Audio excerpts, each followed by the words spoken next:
Welcome to week 4 with 3P's Digital Literacy Programme. This week we're talking about videos.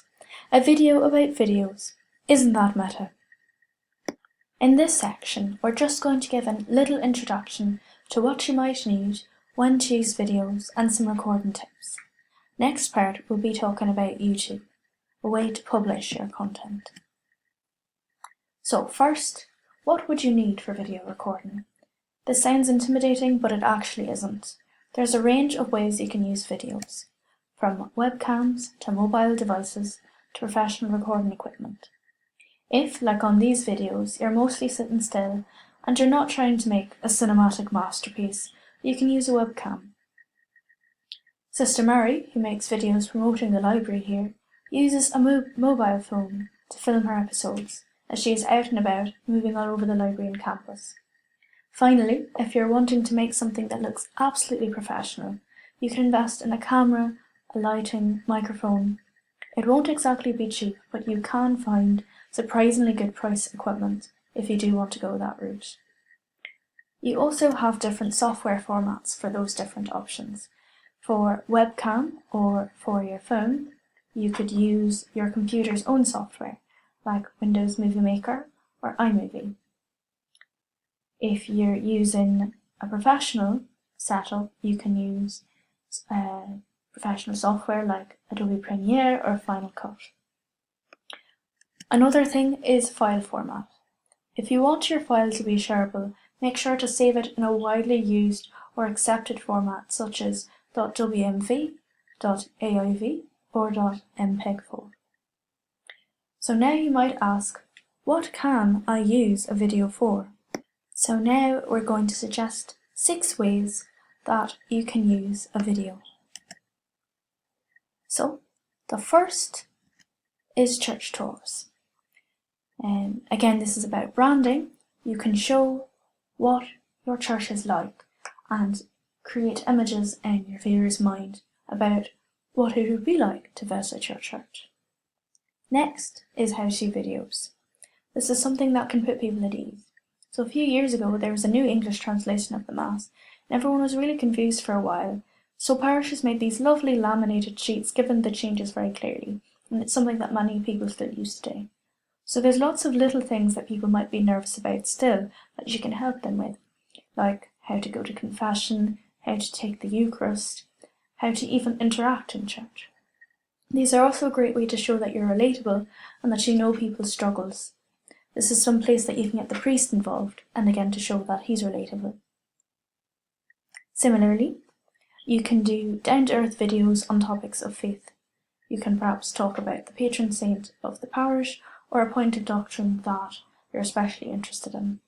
This is also some place where you could conceivably record sermons of your preacher preaching. Later on we'll also talk about doing that as a podcast, but if you have the opportunity or the inclination to do a video of a sermon, that's another option. Next is church events. So perhaps you have a choir that can sing, that puts on concerts for holy days, or plays for the youth, or a passion play. A variety of different things can be videotaped and then put online for other people to see and to say, maybe I want to go to an event like that. Related to events, you can also do teaser videos, advertisements getting people excited for the event to come.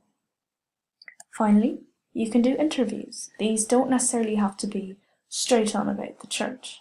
You could interview parishioners about their experience, either in the church itself or in the area, or something that's slightly off that, such as family history, area history, all of these things.